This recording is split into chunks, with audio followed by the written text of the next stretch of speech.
کہ میرا فلاں بندہ پیاسا تھا، میرا فلاں بندہ پیاس سے تڑپ رہا تھا، تو نے اسے پانی نہیں پلایا، اے میرے بندے اگر تم اس کو پانی پلاتے تو میری رحمتوں کو، میری برکتوں کو، میری نصرتوں کو تم وہاں پر پا جاتے اور حاصل کرتے۔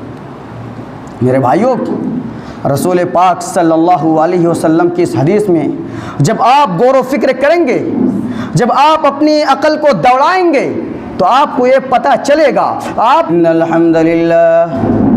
نحمده ونستعینه ونستغفره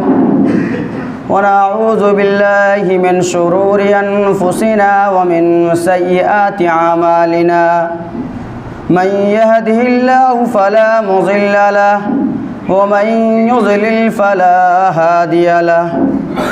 وأشهد أن لا إله إلا الله وحده لا شريك له وأشهد أن محمدًا عبده ورسوله أما بعد فإن خير الحديث كتاب الله وخير الهدي هدي محمد صلى الله عليه وسلم وشر الأمور محدثاتها وكل محدثة بدعة وكل بدعة ضلالة وكل ضلالة في النار۔ أعوذ بالله من الشيطان الرجيم، بسم الله الرحمن الرحيم۔ يا أيها الذين آمنوا اتقوا الله حق تقاته ولا تموتن إلا وأنتم مسلمون۔ يا أيها الناس اتقوا ربكم الذي خلقكم من نفس واحدة وخلق منها زوجها وبث منهما رجالا كثيرا ونساء واتقوا الله الذي تساءلون به والأرحام إن الله كان عليكم رقيبا۔ يا أيها الذين آمنوا اتقوا الله وقولوا قولا سديدا يصلح لكم أعمالكم ويغفر لكم ذنوبكم ومن يطع الله ورسوله فقد فاز فوزا عظيما۔ بسم الله الرحمن الرحيم۔ قاف والقرآن المجيد بل عجبوا أن جاءهم منذر منهم فقال الكافرون هذا شيء عجيب أئذا متنا وكنا ترابا وذلك رجع بعيد قد علمنا ما تنقص الأرض منهم وعندنا كتاب حفيظ بل كذبوا بالحق لما جاءهم فهم في أمر مريج أفلم ينظروا إلى السماء فوقهم كيف بنيناها وزيناها وما لها من فروج والأرض مددناها وألقينا فيها رواسي وأنبتنا فيها من كل زوج بهيج تبصرة وذكرى لكل عبد منيب ونزلنا من السماء ماء مباركا فأنبتنا به جنات وحب الحصيد والنخل باسقات لها طلع نضيد رزقا للعباد وأحيينا به بلدة ميتا كذلك الخروج كذبت قبلهم قوم نوح وأصحاب الرس وثمود وعاد وفرعون وإخوان لوط وأصحاب الأيكة وقوم تبع كل كذب الرسل فحق وعيد أفعينا بالخلق الأول بل هم في لبس من خلق جديد۔ بسم الله الرحمن الرحيم۔ يا أيها الذين آمنوا إن تنصروا الله ينصركم ويثبت أقدامكم والذين كفروا فتعسا لهم وأضل أعمالهم۔ حاضرین جمعہ، میرے دینی اور اسلامی بھائیوں، نوجوان ساتھیوں، تمام قسم کی تعریفات و توصیفات کبریائی و بڑائی حمد و ثنا اس وحدہ لا شریک کے لیے لائق و زیبا و سزاوار ہے، جو ہمارا خالق ہے، ہمارا رازق ہے، ہمارا مالک ہے، مشفق ہے، مربی ہے، پالنہار ہے، جس نے ہم تمام مسلمانوں کو پیدا کیا اور پیدا کرنے کے بعد ایمان اور اسلام جیسی نعمت سے نوازا۔ بعد و درود و سلام نازل ہوں تمام انبیاء علیہم الصلاۃ والسلام پر، بالخصوص ہمارے آخری نبی جناب محمد الرسول اللہ صلی اللہ علیہ وسلم پر، اللہم صلی علی بارک وسلم علیہ۔ حاضرین، خطبہ مسنونہ کے بعد قرآن مقدس کی سورہ محمد کی آیت نمبر 7 اور 8 آپ لوگوں کے سامنے پڑھی گئی ہے۔ اس آیت کریمہ کے اندر اللہ تبارک و تعالی اپنی نصرت، اپنی رحمت اور اپنی برکت کے نزول کے اسباب اور عوامل کا تذکرہ کر رہا ہے۔ اللہ تبارک و تعالی ان اسباب میں سے جن کی بنیاد پر بندوں کے اوپر رب کی مدد کا اور اس کی نصرت کا نزول ہوتا ہے، ان میں سے ایک اہم سبب کا ذکر کرتے ہوئے ارشاد فرمایا، یا ایھا الذین آمنوا ان تنصروا اللہ ینصرکم، اے ایمان والو، اگر تم اللہ کی مدد کرو گے، اگر تم اللہ کے دین کی مدد کرو گے، ینصرکم، تو اللہ تبارک و تعالیٰ تمہاری مدد کرے گا۔ اللہ تبارک و تعالیٰ تمہارے اوپر اپنی مدد نازل فرمائے گا، وَيُثَبِّتْ أَقْدَامَكُمْ، اور دشمنوں کے خلاف تمہارے قدم کو ثابت کر دے گا، تمہیں استقامت اور ثابت قدمی نصیب فرمائے گا۔ میرے بھائیوں، اس آیت کریمہ کے اندر اللہ تبارک و تعالیٰ نے نصرت کے نزول کا ایک اہم سبب نصرت دین قرار دیا ہے، کہ جو لوگ چاہتے ہیں کہ نصرت الہی کے حقدار بنیں، جو لوگ چاہتے ہیں کہ اللہ کی رحمتیں، اس کی برکتیں ان کے اوپر نازل ہوں، تو انہیں بھی چاہیے کہ وہ اللہ کی مدد کے لیے اٹھ کھڑے ہو جائیں، وہ بھی اللہ تعالیٰ کے دین کی مدد کے لیے اٹھ کھڑے ہو جائیں۔ اللہ تعالیٰ ایسے لوگوں کی ضرور مدد کرے۔ اور ایک دوسرے مقام پر اللہ تبارک و تعالیٰ نے بڑے ہی تاکیدی انداز میں ارشاد فرمایا کہ وَلَن يَنصُرَنَّ اللَّهَ مَن يَنصُرُهُ، کہ جو لوگ اللہ کی مدد کرتے ہیں، جو لوگ اللہ کے دین کی مدد کرتے ہیں، جو لوگ دین کی تبلیغ اور اس کی نشر و اشاعت میں حصہ لیتے ہیں، وَلَن يَنصُرَنَّ اللَّهُ، تو اللہ تعالیٰ ضرور بھی ضرور ان کی مدد کرتا ہے، اللہ تعالیٰ ضرور بھی ضرور ان کے اوپر اپنی رحمتیں نازل کرتا ہے، ضرور بھی ضرور ان کے اوپر اپنی نصرتیں نازل کرتا ہے۔ میرے بھائیوں، قرآن مقدس کی یہ دو آیات، ان دونوں آیت کریمہ کے اندر اللہ تبارک و تعالیٰ نے نصرت کے حقدار ان لوگوں کو قرار دیا ہے جو خود اللہ کی مدد کے لیے اٹھ کھڑے ہو جاتے ہیں، جو دین کی مدد کرنے میں اللہ کی مدد کرتے ہیں۔ میرے بھائیوں، آخر ان دونوں آیات میں اللہ تعالیٰ کی مدد کرنے کا معنی کیا ہے؟ کیا مطلب ہے کہ ہم اللہ تعالیٰ کی مدد کریں؟ اللہ تعالیٰ تو خود قرآن مقدس میں کہتا ہے، یا ایھا الناس انتم الفقراء الی اللہ واللہ هو الغنی الحمید، کہ لوگوں تم اللہ کے محتاج ہو، اللہ کے سامنے تمہاری حالت محتاجگی والی ہے، اللہ کے دربار میں تمہاری حالت فقیری والی ہے۔ واللہ هو الغنی الحمید، اللہ کی ذات تو بے نیاز ہے، وہ کسی کی مدد کا، کسی کی نصرت کا محتاج نہیں۔ آخر جب اللہ تبارک و تعالیٰ یہ بات خود کہتا ہے کہ وہ غنی ہے، وہ بے نیاز ہے، اسے کسی کی مدد کی ضرورت نہیں ہے، تو پھر ان دونوں آیت کریمہ کے اندر اللہ تبارک و تعالیٰ کی مدد کرنے کا مطلب کیا ہے؟ میرے بھائیوں، تو اللہ تبارک و تعالیٰ کی مدد کرنے کا واضح مطلب یہ ہے کہ اس کے دین کی مدد کی جائے، اس کے دین کے ماننے والوں کی مدد کی جائے، دین کے اعلیٰ کے لیے، اللہ تعالیٰ کے کلمے کی بلندی کے لیے، اعلیٰ کلمت اللہ کے لیے رب کے راستے میں جہاد کیا جائے، رب کے بندوں کی خدمت کی جائے، انسانیت کی خدمت کی جائے، انسانوں کی خدمت کی جائے، معاشرے میں موجود غریبوں، بیواؤں، یتیموں، مسکینوں، بھوکے اور ننگے لوگوں کی مدد کی جائے۔ یہی مطلب ہے رب کے دین کی مدد کرنے کا، یہی مطلب ہے اللہ کی مدد کرنے کا، کہ ہمیں جو معاشرے میں غریب لوگ ہیں ان کی مدد کرنے کے لیے اللہ تبارک و تعالیٰ نے کہا ہے۔ رسول پاک صلی اللہ علیہ وسلم کی ایک حدیث، صحیح المسلم جلد دوم کی روایت، اور حدیث کے راوی حضرت ابو ہریرہ رضی اللہ تعالیٰ عنہ، وہ فرماتے ہیں کہ رسول پاک صلی اللہ علیہ وسلم نے ارشاد فرمایا، ان اللہ عز وجل یقول یوم القیامت یا ابن آدم فرست فلم تعودنی۔ اللہ تبارک و تعالیٰ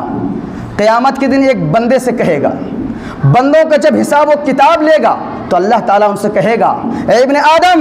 اے میرے بندے، میں بیمار پڑا تھا، میں بیمار ہو گیا تھا، تم نے میری عیادت نہیں کی، تم میری زیارت اور عیادت کرنے نہیں آئے۔ بندہ کہے گا، کیف اعودک وانت رب العالمین، کہ اللہ میں تیری عیادت کیسے کر سکتا ہوں؟ تو بیمار کیسے ہو سکتا ہے؟ تیری عیادتیں کیسے ہو سکتی ہیں؟ تو سارے کائنات کا رب ہے، پورے کائنات میں جو تصرف اور تبدیلی ہوتی ہے وہ تیرے حکم سے ہوتی ہے، تو لوگوں کو بیمار کرتا ہے اور بیماری سے شفا دیتا ہے، تو کیسے بیمار ہو سکتا ہے؟ اللہ تعالیٰ قیامت کے دن اس بندے سے کہے گا کہ مریض عبدی فلان، کہ میرا فلاں بندہ بیمار تھا، میرا فلاں بندہ بیمار پڑا ہوا تھا، تو نے اس کی عیادت نہیں کی، تم اس کی زیارت اور عیادت کرنے نہیں آئے۔ اے میرے بندے، اگر تم اس بیمار شخص کی عیادت کرنے جاتے، لو جتنی عندہ، تو میری رحمتوں کو تم اس آدمی کے پاس پا جاتے، مجھے وہاں پاتے، میرے اجر و ثواب کو پاتے، میری رحمتوں اور میری برکتوں کو تم وہاں پر پاتے اور حاصل کر لیتے۔ میرے بھائیوں، پھر اللہ تعالیٰ اس بندے سے قیامت کے دن کہے گا، اے ابن آدم، اے میرے بندے، میں بھوکا تھا، میں فقر و فاقہ میں مبتلا تھا، تو نے مجھے کھانا نہیں کھلایا۔ بندہ کہے گا، رب العالمین، تو سارے کائنات کو کھلاتا اور پلاتا ہے، تو سارے کائنات کا رب ہے، تو کیسے بھوکا ہو سکتا ہے؟ اللہ تعالیٰ قیامت کے دن اس بندے سے کہے گا کہ میرا فلاں بندہ بھوکا تھا، میرا فلاں بندہ فقر و فاقہ میں مبتلا تھا، اس کے گھروں میں فاقے پڑ رہے تھے، تو نے اسے کھانا نہیں کھلایا۔ اے میرے بندے، اگر تم اس کو کھانا کھلاتے تو میری رحمتیں، میری برکتیں تم کو وہاں پر حاصل ہو جاتی، میری نصرتوں کو تم وہاں پر پا جاتے اور حاصل کر لیتے۔ میرے بھائیوں، پھر اللہ تعالیٰ اس بندے سے کہے گا، اے ابن آدم، اے میرے بندے، میں پیاسا تھا، میں پیاس سے تڑپ رہا تھا، تو نے مجھے پانی نہیں پلایا۔ بندہ کہے گا، رب العالمین، تو سارے کائنات کا رب ہے، تو کیسے پیاسا ہو سکتا ہے؟ تو کیسے بھوکا ہو سکتا ہے؟ اللہ تعالیٰ اس بندے سے کہے گا کہ میرا فلاں بندہ پیاسا تھا، میرا فلاں بندہ پیاس سے تڑپ رہا تھا، تو نے اسے پانی نہیں پلایا۔ اے میرے بندے، اگر تم اس کو پانی پلاتے تو میری رحمتوں کو، میری برکتوں کو، میری نصرتوں کو تم وہاں پر پا جاتے اور حاصل کرتے۔ میرے بھائیوں، رسول پاک صلی اللہ علیہ وسلم کی اس حدیث میں جب آپ غور و فکر کریں گے، جب آپ اپنی عقل کو دوڑائیں گے، تو آپ کو یہ پتہ چلے گا، آپ کو یہ اندازہ لگے گا کہ رسول پاک صلی اللہ علیہ وسلم نے انسانیت کی خدمت کو اللہ کی خدمت قرار دیا ہے۔ لوگوں کو کھلانے اور پلانے کو اس طریقے سے تعبیر کیا ہے، گویا کہ اگر انسان کو کھلایا جائے تو وہ بندہ اللہ کو کھلا رہا ہے، گویا کہ اگر انسان کو پلایا جائے تو بندہ اللہ کو پلا رہا ہے، گویا کہ اگر انسان کو کپڑا پہنایا جائے تو بندہ اللہ کو کپڑا پہنا رہا ہے۔ یہ دین کی نشر و اشاعت کر رہا ہے، دین کی تبلیغ کر رہا ہے۔ اللہ کی نصرت کا ہی مطلب ہے، دین کی نشر و اشاعت کا ہی مطلب ہے کہ انسانیت کی خدمت کی جائے، انسانوں کی خدمت کی جائے۔ میرے بھائیوں، رسول پاک صلی اللہ علیہ وسلم نے اس حدیث میں جو تعبیر کا انداز اختیار کیا ہے، وہ تعبیر یہی بتاتی ہے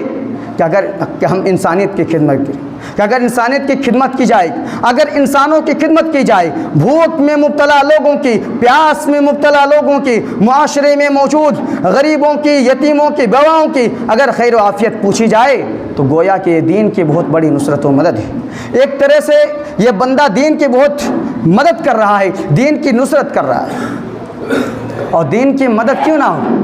دین کی نصرت کیوں نہ ہو؟ کیونکہ انسانیت کی خدمت کے لیے ہمیں بھیجا گیا ہے۔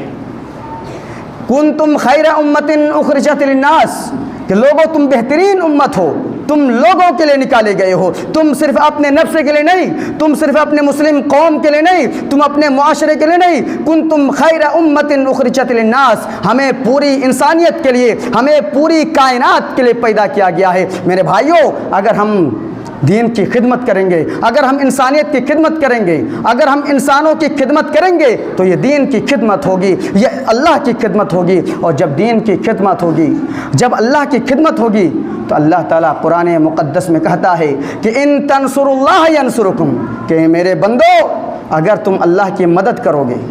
اگر تم اللہ کے دین کی مدد کرو گے تو اللہ رب العالمین تمہارے اوپر اپنی مدد نازل فرمائے گا، اللہ رب العالمین تمہاری مدد کرے گا۔ میرے بھائیوں، سنن ترمذی کی ایک روایت اور حدیث کے راوی حضرت عبداللہ بن عمرو بن العاص رضی اللہ تعالی عنہ، وہ فرماتے ہیں کہ نبی مکرم صلی اللہ علیہ وسلم نے ارشاد فرمایا الراحمون یرحمہم الرحمن ارحموا من فی الارض یرحمکم من فی السماء، کہ جو لوگوں پر رحم کرتا ہے تو رحمان اس کے اوپر اپنی رحمتیں نازل کرتا ہے۔ الراحمون یرحمہم الرحمن، جو لوگوں کی مدد کرتا ہے تو رب العالمین ان کے اوپر اپنی مددیں نازل کرتا ہے۔ ارحموا من فی الارض، رسول پاک نے فرمایا کہ لوگوں زمین والوں کی خدمت کرو، انسانیت کی خدمت کرو، انسانوں کی خدمت کرو۔ یرحمکم من فی السماء، اگر تم انسانوں کے اوپر رحم کرو گے، اگر تم انسانیت کی خدمت کرو گے تو رب العالمین تمہارے اوپر اپنی رحم کرے گا، تو رب العالمین تمہارے اوپر اپنی رحمتیں نازل فرمائے گا، تمہیں بے یار و مددگار نہیں چھوڑے گا، تمہیں تنہا نہیں چھوڑے گا۔ اللہ رب العالمین مشکل حالات میں تمہارے اوپر اپنی رحمتیں نازل فرمائے گا، اپنی مددیں نازل فرمائے گا۔ میرے بھائیوں، رسول پاک صلی اللہ علیہ وسلم کی ذات کے اوپر جب غار حرا کے اندر پہلی مرتبہ وحی نازل ہوتی ہے، صحیح البخاری کی حدیث، صحیح البخاری جلد اول کی حدیث اور حدیث کے راویہ حضرت عائشہ رضی اللہ تعالی عنہا، وہ فرماتی ہیں کہ جب رسول پاک صلی اللہ علیہ وسلم کی ذات کے اوپر جب غار حرا کے اندر پہلی مرتبہ وحی نازل ہوتی ہے تو رسول پاک صلی اللہ علیہ وسلم اس فرشتے کے خوف سے اور اس وحی کے خوف سے رسول پاک صلی اللہ علیہ وسلم ڈر کے عالم میں حضرت خدیجہ رضی اللہ تعالی عنہا کے گھر میں تشریف لاتے ہیں، اپنے گھر میں تشریف لاتے ہیں اور ڈر کے عالم میں آپ کہتے ہیں زملونی زملونی، مجھے چادر اڑھاؤ، مجھے چادر اڑھاؤ۔ ڈر کے عالم میں آپ کہتے ہیں لقد خشیت علی نفسی، مجھے اپنی جان کا خطرہ محسوس ہو رہا ہے، مجھے بہت ڈر لگ رہا ہے، مجھے اپنی جان کی بن پڑی ہوئی ہے۔ میرے بھائیوں، اس موقع سے حضرت خدیجہ رضی اللہ تعالی عنہا نے وہ جملہ کہا تھا جو تاریخ میں سنہرے حروف سے لکھنے کے قابل ہیں۔ میرے بھائیوں، حضرت خدیجہ رضی اللہ تعالی عنہا کہتی ہیں کہ آپ کو اپنے نفس کا ڈر نہیں ہونا چاہیے۔ کلا واللہ لا یخزیک اللہ ابدا انک لتصل الرحم وتکسب المعدوم وتحمل الکلہ وتقری الضیف وتعین علی نوائب الحق، کہ اللہ کے رسول ہرگز ہرگز ایسا نہیں ہو سکتا کہ اللہ تبارک و تعالیٰ آپ کو پریشانی کی اس عالم میں، مصیبت کے اس عالم میں اللہ تعالیٰ آپ کو بے یار و مددگار نہیں چھوڑے گا۔ پریشانی کے اس عالم میں اللہ تعالیٰ آپ کو کبھی بھی بے یار و مددگار نہیں چھوڑے گا۔ اور تنہا کیوں نہیں چھوڑے گا؟ انک لتصل الرحم، کیونکہ آپ رشتوں کو جوڑتے ہیں، آپ رشتہ داریاں نبھاتے ہیں، وتکسب المعدوم، اور آپ لوگوں کو مال و دولت عطا کرتے ہیں، آپ فقیروں کو مال عطا کرتے ہیں، محتاجوں کو مال عطا کرتے ہیں، وتحمل الکلہ، اور آپ لوگوں کے بوجھ کو اپنے کندھوں پر اٹھاتے ہیں، وتقری الضیف، اور آپ مہمانوں کی مہمان نوازی کرتے ہیں، آپ انسانیت کی خدمت کرتے ہیں، آپ انسانوں کی خدمت کرتے ہیں، وتعین علی نوائب الحق، اور آپ مصیبتوں میں لوگوں کی مدد کرتے ہیں۔ کلا واللہ لا یخزیک اللہ ابدا، اللہ تعالیٰ آپ کو کبھی بھی بے یار و مددگار نہیں چھوڑے گا۔ میرے بھائیوں، پہلی وحی کے موقع پر حضرت خدیجہ رضی اللہ تعالی عنہا نے یہ تاریخی جملہ کہا تھا کہ کلا واللہ لا یخزیک اللہ ابدا، کہ آپ انسانیت کی خدمت کرتے ہیں، آپ انسانوں کی خدمت کرتے ہیں، اللہ تبارک و تعالی آپ کو کبھی بھی بے یار و مددگار نہیں چھوڑے گا، کبھی بھی تنہا نہیں چھوڑے گا۔ پھر کیا ہوا؟ اس پہلی وحی سے لے کر کے حضرت خدیجہ رضی اللہ تعالی عنہا کے اس جملے سے لے کر کے رسول پاک صلی اللہ علیہ وسلم کے نبوت کے 23 سالہ دور کے اندر جب بھی رسول پاک کے اوپر مصیبتیں پڑی تو اللہ تبارک و تعالیٰ نے آپ کی مدد کی، ہر موڑ میں آپ کا ساتھ دیا۔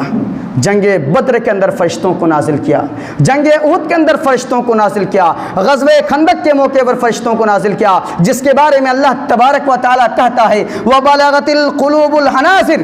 کہ غزوہ خندق کے اندر ایسا محسوس ہو رہا تھا، مشرکین کی طاقت کو دیکھ کر ایسا محسوس ہو رہا تھا کہ مسلمانوں کے کلیجے منہ کو آ جائیں گے، مسلمانوں کے کلیجے منہ میں آ جائیں گے، آنکھیں چکا چوند ہو رہی تھی۔ میرے بھائیوں، ایسے عالم میں اللہ تبارک و تعالیٰ نے رسول پاک کی مدد کی تھی، آپ کا ساتھ دیا تھا۔ ہجرت کے اس عالم میں جبکہ مشرکین مکہ نے، جبکہ کفار مکہ نے آپ کے اوپر اعلان کیا، رسول پاک صلی اللہ علیہ وسلم جب مکہ چھوڑ کر مدینہ کی جانب ہجرت کر رہے تھے تو ہجرت کے اس راستے میں جبکہ مشرکین مکہ نے آپ کے اوپر اعلان کیا،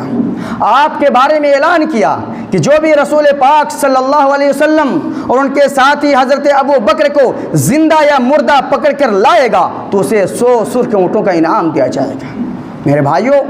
اس انعام کو حاصل کرنے کے لیے بہت سارے لوگوں نے کوششیں کی تھی۔ انہی کوششوں میں سے ایک کوشش سراقہ ابن مالک ابن جوشم کی بھی تھی۔ صحیح البخاری جلد اول کتاب المناقب کی حدیث، اور اس حدیث کے اندر رسول پاک صلی اللہ علیہ وسلم کے ہجرت کا تفصیلی واقعہ ہے۔ چنانچہ سراقہ ابن مالک کا بیان ہے، وہ کہتے ہیں کہ مجھے ایک آدمی نے خبر دیا، مجھے ایک آدمی نے بتایا کہ میں نے ساحل سمندر کے راستے پر چند لوگوں کو دیکھا ہوا ہے اور دور سے ایسا محسوس ہوتا ہے کہ وہ رسول پاک اور ان کے ساتھی حضرت ابو بکر ہیں۔ چنانچہ سراقہ ابن مالک اپنے گھوڑے پر سوار ہوتے ہیں اور بڑے تیز رفتاری کے ساتھ ساحل سمندر کے علاقے میں جاتے ہیں، رسول پاک صلی اللہ علیہ وسلم اور ان کے ساتھی کو گرفتار کرنے کے لیے نکلتے ہیں۔ راستے میں سراقہ ابن مالک جب رسول پاک کے قریب پہنچتے ہیں تو حضرت ابو بکر بار بار مڑ کر کے پیچھے دیکھنے لگتے ہیں کہ دشمن ہمارا پیچھا کر رہا ہے۔ اسی حدیث کے الفاظ ہیں، سراقہ ابن مالک کہتے ہیں وَالنَّبِيُّ لَا يَلْتَفِتُ، کہ حضرت ابو بکر بار بے چین ہیں، بار بار مڑ کر کے دیکھ رہے ہیں کہ دشمن بالکل ہمارے قریب پہنچ چکا ہے، کہیں ایسا نہ ہو کہ وہ تیروں کے ذریعے ہمیں گھائل کر دیں، کہیں ایسا نہ ہو کہ وہ تیروں کے ذریعے ہمیں گرفتار کر لیں۔ میرے بھائیوں، حضرت ابو بکر بار بار مڑ کر کے پیچھے دیکھ رہے ہیں اور رسول پاک صلی اللہ علیہ وسلم کا ایمان اللہ کی ذات کے اوپر توکل اور اعتماد کا عالم یہ ہے کہ سراقہ ابن مالک کہتے ہیں کہ وَالنَّبِيُّ لَا يَلْتَفِتُ، کہ حضرت ابو بکر کا رسول پاک صلی اللہ علیہ وسلم بڑے اطمینان کے ساتھ آگے اپنے سفر میں رواں دواں ہیں، ایک مرتبہ بھی مڑ کر کے پیچھے طرف نہیں دیکھ رہے ہیں، میری طرف نہیں دیکھ رہے ہیں۔ میرے بھائیوں، رب کی ذات پر ایمان تھا، رب کی ذات پر توکل تھا۔ چنانچہ سراقہ ابن مالک کہتے ہیں کہ جب میں رسول پاک کے بالکل قریب پہنچ گیا اور قریب تھا کہ ان کو گرفتار کر لوں، فساخت یدا فرسی فی الارض حتی بلغت رکبتین، کہ میرے گھوڑے کے دونوں پاؤں زمین میں دھنستے چلے گئے،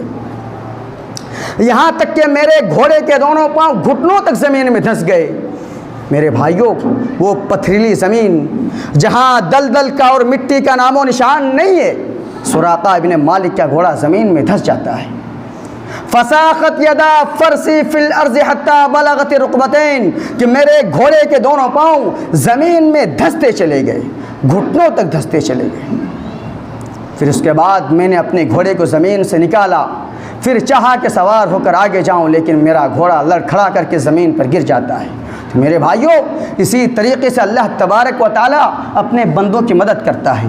اللہ تبارک و تعالیٰ اپنے ان بندوں کی مدد کرتا ہے جو دین کے راستے میں ہوتے ہیں، جو اللہ کے راستے میں ہوتے ہیں۔ اور رسول پاک صلی اللہ علیہ وسلم تو اسلام کی دعوت کو مکے سے مدینہ پہنچانے کے لیے جا رہے تھے، اسلام کی دعوت کو مکے سے مدینہ لے کر کے جا رہے تھے۔ ہجرت کے اس راستے میں جبکہ آپ اللہ کے راستے میں تھے، دین کے راستے میں تھے، دین کی مدد کے لیے آپ مکے سے مدینہ جا رہے تھے، اللہ تبارک و تعالیٰ نے اپنی مددیں نازل کی اور دشمنوں کے گھوڑوں کو ناکام کر دیا۔ میرے بھائیوں، اللہ تبارک و تعالیٰ صحابہ اکرام کے اوپر بھی جب وہ دین کے راستے میں نکلتے تھے، جب وہ جہاد کے لیے نکلتے تھے، جب وہ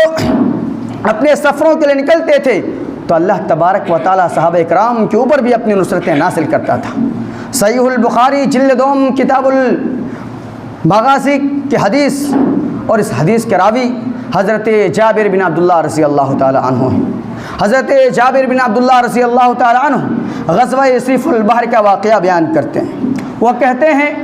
کہ رسول پاک صلی اللہ علیہ وسلم نے 300 لوگوں کو ساحل سمندر کی جانب قریش کے قافلے کا پتہ لگانے کے لیے بھیجا، اور اس الفاظ سے کہ نرصد عیر قریش، ہم لوگ اس لیے گئے تھے 300 لوگوں کی جماعت اس لیے گئی تھی تاکہ قریش کے قافلے کا پتہ لگایا جائے۔ میرے بھائیوں، رسول پاک صلی اللہ علیہ وسلم نے امیر متعین کیا، وَأَمَّرَ عَلَيْهِمْ أَبَا عُبَيْدَةَ بْنَ الْجَرَّاحِ۔ رسول پاک صلی اللہ علیہ وسلم نے حضرت ابو عبیدہ بن الجراح کو اس لشکر کا امیر متعین کیا۔ 300 لوگوں کی جماعت ساحل سمندر کی جانب جاتی ہے، اور کون سا ساحل سمندر؟ وہ سمندر جسے دنیا بحر احمر کے نام سے جانتی ہے۔ صحابہ کی جماعت، ان کی تعداد 300 تھی، اور امیر جیش حضرت ابو عبیدہ بن الجراح تھے۔ میرے بھائیوں، جب یہ لوگ نکلتے ہیں تو راستے میں ان کا توشہ ختم ہو جاتا ہے۔ صحابہ کرام اللہ کے وہ مجاہد بندے جو دین کے راستے میں ہیں، جو جہاد کرنے جا رہے ہیں، جو دشمن سے لڑنے جا رہے ہیں، جو دشمن کے سے مقابلہ کرنے جا رہے ہیں، میرے بھائیوں، ان کو کھانے میں دن میں صرف ایک کھجور ملتی ہے، اور صحابہ کرام کہتے ہیں کہ ہم ان کھجوروں کو چباتے تھے اور چبانے کے بعد پانی پی لیتے تھے، ثم نشرب الماء، پھر اس کے بعد ہم پانی پی لیتے تھے۔ اس طریقے سے ہمارا سفر آگے بڑھتا ہے۔ میرے بھائیوں، صحابہ کرام کہتے ہیں کہ جب ہم لوگ آگے بڑھتے ہیں تو وہ کھجوریں بھی ختم ہو جاتی ہیں جو دن کے اندر 24 گھنٹوں میں ایک کھجور ملتی تھی۔ صحابہ کرام کہتے ہیں کہ حتی اکلنا الخبث، کہ ہم نے درختوں کے پتوں کو کھایا۔ صحابہ کرام درختوں کے پتوں کو اپنے لاٹھیوں اور اپنے ڈنڈوں سے جھاڑ کر کے پانیوں میں بھگو کر کے اسے نرم کر کے کھایا کرتے تھے۔ میرے بھائیوں، عالم یہ تھا کہ کھانے کے لیے کچھ بھی نہیں ہے، درختوں کے پتے کھا رہے ہیں۔ اس لیے اس غزوے کا نام، جہاں پر غزوہ سیف البحر ہے، وہیں پر اس غزوے کو غزوۃ جیش الخبث بھی کہا جاتا ہے۔ میرے بھائیوں، وہ جماعت جو درختوں کے پتوں کو کھا کر کے اپنا گزارا کر رہی تھی، حضرت جابر عبداللہ کا بیان ہے، وہ کہتے ہیں کہ جب ہم لوگ ساحل سمندر پر پہنچتے ہیں، جب ہم لوگ سیف البحر کے علاقے میں پہنچتے ہیں، فَإِذَا دَابَّةٌ يُقَالُ لَهُ مِثْلَ الْأَنبَرِ، تو ہم نے دیکھا کہ سمندر میں ایک بڑی مچھلی چٹان کے مانند ساحل سمندر پر لے آ کر کے لگ گئی۔ ایک ایسے مچھلی کو جسے انبر کہا جاتا تھا، اللہ تبارک و تعالیٰ نے ایک بڑی مچھلی کو ساحل سمندر پر لے آ کر کے لگا دیا۔ میرے بھائیوں، صحابہ کرام کہتے ہیں کہ حتی اکلنا منہا شہرا، کہ ہم نے اس مچھلی کو 1 مہینے تک کھایا۔ جب وہ ساحل سمندر پر جاتے ہیں تو اللہ تبارک و تعالیٰ ان کے لیے ساحل سمندر پہ ایک بڑی مچھلی چٹان کے مانند ایک بڑی مچھلی کو لے کر کے لگا دیا۔ میرے بھائیوں، صحابہ کرام کہتے ہیں کہ حتیٰ یسممنا وصابت اجسامنا، کہ یہاں تک کہ ہم اس مچھلی کے گوشت کو کھا کر کے موٹے اور تندرست ہو گئے، ہمارے جسم مضبوط ہو گئے، ہم نے اس مچھلی کے چربیوں کو اپنے گھروں میں محفوظ کر لیا۔ میرے بھائیوں، اتنی عظیم وہ مچھلی تھی کہ اللہ تبارک و تعالیٰ نے اپنے بندوں کی مدد کے لیے بھیجا تھا، صحابہ کی مدد کے لیے بھیجا تھا۔ اتنی عظیم وہ مچھلی تھی کہ 300 لوگ برابر اس مچھلی کے گوشت کو کھاتے رہے۔ پھر اس کے بعد امیر جیش نے حکم دیا، حضرت ابو عبیدہ بن الجراح نے حکم دیا کہ مچھلی کی پسلی کا ایک کانٹا نکالا جائے۔ مچھلی کی پسلی کا ایک کانٹا نکالا گیا، وہ کانٹا محراب کے مانند تھا، پھر اس کے بعد حضرت ابو عبیدہ بن الجراح نے حکم دیا کہ لشکر کے سب سے لمبے اونٹ کو کھڑا کیا جائے، لشکر کے سب سے لمبے سوار کو اس اونٹ پر بیٹھایا جائے۔ میرے بھائیوں، لشکر کے سب سے لمبے اونٹ کو کھڑا کیا گیا، لشکر کے سب سے لمبے سوار کو اس پر بیٹھایا گیا، اور اس مچھلی کے کانٹے کو محراب کے مانند کھڑا کیا گیا، تو نیچے سے اونٹ بھی گزر جاتا ہے، نیچے سے سوار بھی گزر جاتا ہے، سوار کے سر کے اوپر مچھلی کا وہ کانٹا اور ہڈی ٹکراتی نہیں۔ میرے بھائیوں، اتنی عظیم وہ مچھلی تھی کہ اللہ تبارک، اتنی عظیم وہ مچھلی تھی کہ اس مچھلی کے کانٹے کو محراب کے مانند کھڑا کیا گیا تھا، اور اس کے آنکھ کی عظمت کے عالم صحیح مسلم کی روایت میں ہے کہ جب ہم نے اس مچھلی کی چربیوں کو نکالا، جب ہم نے اس مچھلی کے دائرے کو نکالا، تو اس کے آنکھ کے دائرے میں 13 لوگ بیٹھ گئے۔ میرے بھائیو ایک آنکھ کی بات ہو رہی ہے کہ جب ہم نے اس مچھلی کے چربیوں کو نکالا، اس میں موجود گوشت اور چربیوں کو نکالا، اس کے آنکھ کے دائرے کو نکالا، تو اس کے آنکھ کے دائرے میں 13 لوگ بیٹھ جاتے ہیں۔ تو میرے بھائیو اسی طریقے سے اللہ تبارک و تعالیٰ اپنے بندوں کی مدد کرتا ہے۔ رب العالمین جب اپنے بندوں کی مدد کرتا ہے تو اسے ہی کرتا ہے۔ میرے بھائیو اتنی عظیم وہ مچھلی تھی کہ صحابہ کرام کہتے ہیں کہ ایک طرف تو ہم درختوں کے پتے کھا رہے تھے اور دوسری طرف رب کی نصرت کا، رب کی مدد کا عالم یہ تھا کہ اللہ تبارک و تعالیٰ نے جب اس مچھلی کو ساحل سمندر پر لے آ کر کے لگا دیا تو ہم نے اس مچھلی کی گوشت کو کھا کر کے موٹے اور تندرست ہو گئے، ہمارے جسم مضبوط ہو گئے۔ تو اسی طریقے سے اللہ تبارک و تعالیٰ اپنے بندوں کی مدد کرتا ہے۔ آخر میں اللہ تبارک و تعالیٰ سے دعا ہے کہ رب العالمین تو ہمیں دین کی تبلیغ کرنے والا بنا، رب العالمین تو ہمیں دین کے خادم بنا، رب العالمین تو ہمیں اس دنیا میں جب تک زندہ رکھ، ایمان کے حالت میں رکھ، اور جب ہمارا خاتمہ ہو تو خاتمہ بالخیر ہو، آمین۔ آخر دعوانا ان الحمدللہ رب العالمین۔